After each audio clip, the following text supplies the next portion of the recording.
Yahde abine, shiye Sue Macaluso, yinishe, negatne, nishne, dine bike yadye na asha.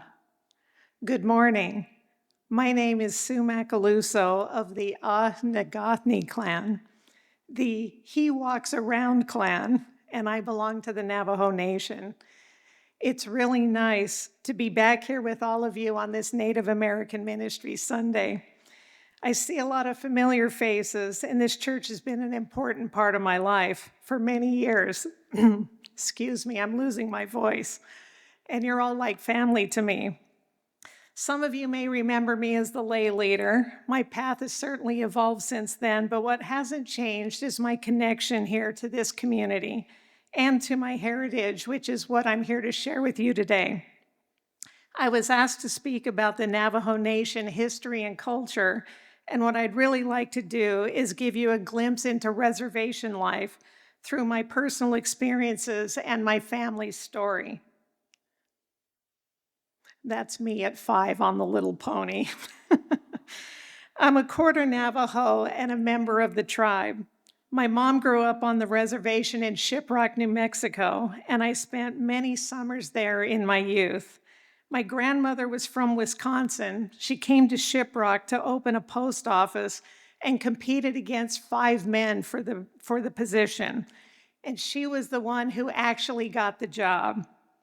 She even received a letter of recognition and congratulations from President Franklin D. Roosevelt.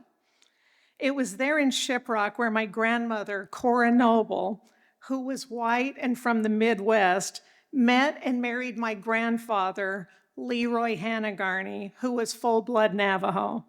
They were a couple way ahead of their time, in the late 20s, the 1920s, that is, 100 years ago, if you can imagine.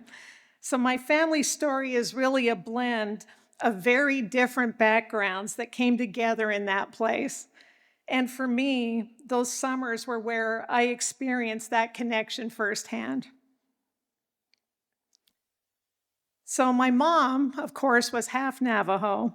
So growing up, she really faced a lot of bullying because of that. She was called half-breed by both the white kids and the Navajos, which really had a lasting, very negative impact on her. She was sent to boarding school, the Navajo Methodist Mission School in Farmington, New Mexico, and graduated from there in 1955. That helped me better understand the environment that she grew up in. Because of her experiences, both socially and in school, she chose not to speak Navajo in her adult life, including in our own household. So while many of my cousins grew up speaking the language fluently, my siblings and I did not. That's something I've thought about a lot, how those experiences don't just affect one person, but they really affect the following generations. It's a reminder that culture can be both very strong, but also very fragile. So in my family, you can see that very clearly. Some of us grew up without the language, and that's my mom holding my oldest sister, Donna, in that picture. And while others in my same generation still speak the Navajo language very fluently, which, by the way, my opening, I really had to get a lot of help to be able to do that. It really shows how much our lived experiences shape our lives and what gets passed on from generation to generation. And by the way, that lower picture is my oldest sister, Donna, and my brother, Gary, on the reservation. So the Navajo Nation is the largest Native American reservation in the United States. It spans parts of Arizona, New Mexico, and Utah, and is really huge. But it's also very remote. Yeah, you can see all the colored areas on that picture are all the reservation. So many areas are far from basic services, and daily life can require a lot more effort than most of us are used to. So it's important to remember there's not just one Native American experience. Every tribe is different. And what I'm sharing today is really my specific experiences that I had on the Navajo reservation in Shiprock, New Mexico, which is that red circle you see near the four corners, and what I personally had for experiences. So one of the biggest differences on the reservation is the infrastructure or the lack of it. So some homes don't even have running water or electricity. Instead of turning on a faucet like most of us would do, families may have to drive miles to fill large containers with water, bring it home, and use that for everything from drinking to cooking to cleaning, and use that for the entire week. And for some, this may still include using outhouses because they don't have running water for their toilets. Many roads are unpaved and travel can take a lot of time. So these aren't really temporary situations. This is just simply the way of life for folks here. So the Navajo Nation is continuing to improve these conditions, but as you can imagine, there are huge challenges in just the huge area as well as the cost to do this. So these are some pictures of you can see water hauling in the top picture, and the bottom picture are what some typical homes look like in Shiprock, actually, where my grandmother lived. So at the same time, what really stands out just as much is the strength of the community. So families are really close and people really support each other. There's a strong sense of responsibility to both family and community. My grandmother, without fail, would pick up every single hitchhiker, Navajo hitchhiker that she saw on the road, as long as they were going in the same direction as she was. And also, I'm sure many of you are very familiar with the Navajo code talkers from World War II. Their language was used as a code for transmitting messages and also for telephone and radio speaking, and was never broken during the war. So it's a powerful example of how something that was once discouraged, their language, became critically important in that case. And this is a picture of me with my sister and my cousin Bill in the back and my uncle Frank. And that's my grandma on the upper right, who used to pick up all the hitchhikers. So this photo on the left is my mom.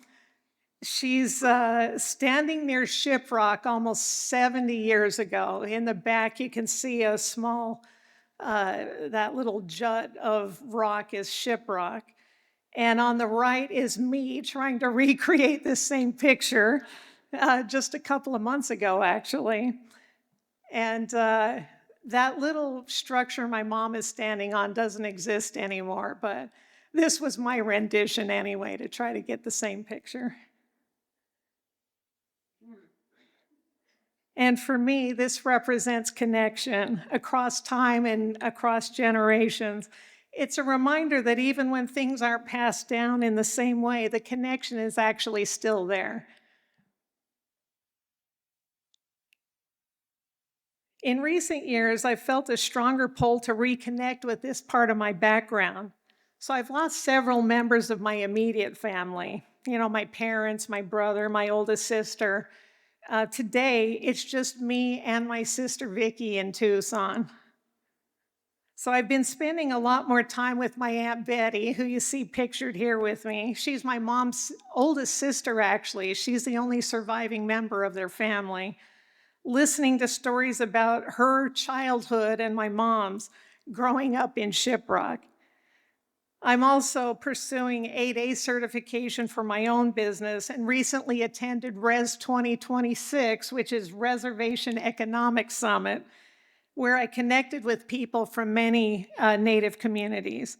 It's really been a process of rediscovery for myself, and it's really been great, actually. So one thing I found especially meaningful in preparing for today is realizing that my mom's boarding school was actually a Methodist mission school. Because I always wondered how it was that growing up in Salt Lake City, we were the one Methodist family among all the Mormons. Well, now I know. So there's a direct connection between my family story and the Methodist Church. So it really feels meaningful for me to be here today with you. Yeah. In church today, in the United Methodist Church.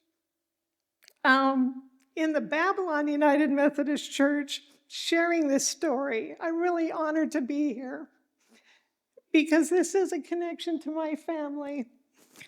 So I really appreciate the invitation to be here to share this with you. So thank you very much for allowing me to share my family's story. So thank you very much. Thank you.